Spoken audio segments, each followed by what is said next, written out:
Nakakamangha talaga nito, oh. Nakita ko lang siya sa ads.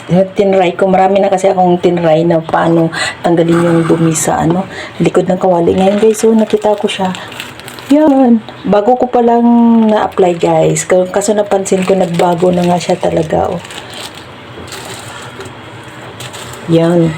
Ang nakalagay dito 8 to 12 hours ibabad, pero ilang minuto pa lang guys, natanggal na siya. Wala akong brush na pangkuskus. Toothbrush na nila. Kita nyo guys, oh, natanggal agad. Akala ko ads lang. Diba marami kasi akong nabili na pampaputi sa puwit ng kaldero o kawali. Walang epekto. Pero ito guys, subok. Legit. Medyo kapriceyhan lang. Ito. Pero mura lang din. 270 grams, 100 plus to. May butcher pa yan. Nice. Lahat na product ng ng Sayways, ang ganda. Marami akong nagamit yung mga pang bathroom at saka yung pang kitchen. Oh. Dati Lysol yung ginagamit ko, pero ngayon itong Sayways guys, effective kahit sa panlinis.